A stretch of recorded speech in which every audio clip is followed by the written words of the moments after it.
Okay, so Sir Isaac Newton. First thing we're going to do is talk about him, and I want you to take the Sir Isaac Newton test. So think about something that's never been thought before. See? You can't do that. This guy was amazing. Although his 3 laws of motion were probably stolen from a guy named Robert Hooke, that's still what we're going to talk about tonight. Not stealing ideas, but how we can apply his 3 laws of motion to our lives.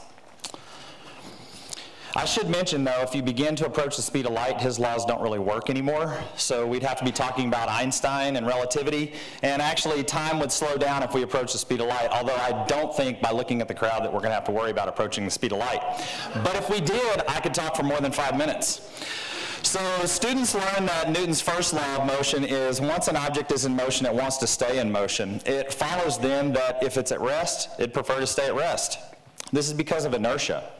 Basically, more mass equals more inertia, and that sounds a lot like laziness to me. So if you have a lot of mass, it can be hard to get up off the couch. Speaking of getting up off the couch, I did start counting some calories back in September and started doing a little bit of exercise, and I started losing a little bit of weight. It was kind of hard to get started, but once I did, it's been pretty easy to keep going. Like any lifestyle choice, the hardest thing was putting my desires into action. Newton wasn't lying when he said if you're resting, you stay resting, but once you get started, it's kind of hard to stop. If you know his second law of motion, you know that it says F equals ma. That's force, mass, and acceleration. Formally, it says that forces are proportional to acceleration and mass is inversely proportional.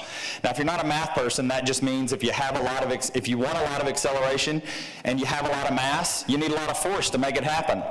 I'm applying this idea to change in education, but it could really apply to any kind of change. I think there are problems with our educational system, and by system, I mean the paperwork-laden, mandate-filled, legislative-driven education. Any educators out there?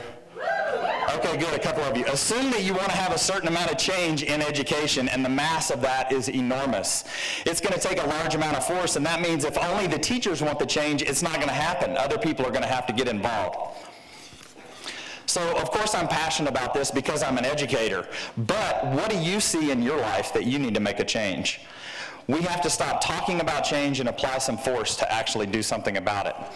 Newton's last law of motion says that forces come in pairs, and those forces act on a pair of objects. Those forces are equal and in opposite directions, but you've probably heard it said as, for every action, there's an equal and opposite reaction. And that's exactly what I'm talking about. When you push against the world, it pushes back just as hard. Some time ago, another teacher sent me an email complaining about technology in the district. Probably had a bad day, right? Well, guess what? I pushed back. I replied with the same tone that this teacher had. And our email conversation went downhill from there. My point's not placing blame. My point is that when you push people, they're going to push you back, usually with the same amount of oomph that you pushed with in the first place. The corollary of this law is there are always 2 forces. And I don't know of anything you can do in life that would not affect somebody else. I realize that if I make a change in my classes, that directly affects about 105 students. And I have to think about that when I make these changes.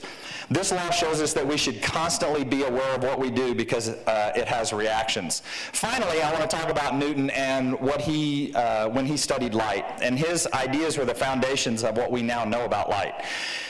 What he did was he used his own eye and a bodkin, which is like a large sewing needle, and he inserted this slightly blended metal object between his eye and the bone around it and applied a little bit of pressure.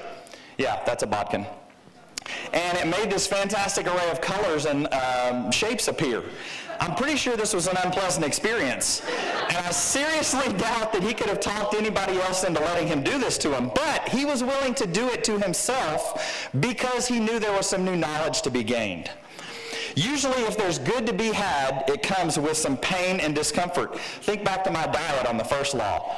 Yeah, there were some hunger pains, right? But the change was worth it.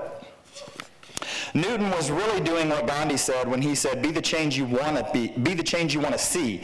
He showed that we have to begin with ourselves before we can accomplish anything.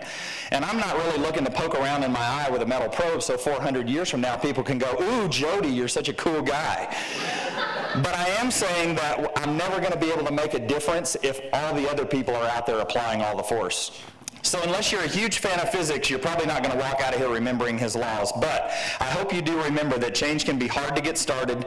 There's no way you can do it by yourself. Real change starts inside of you, and it's probably going to hurt. And don't let anyone put a huge sewing needle in your eye.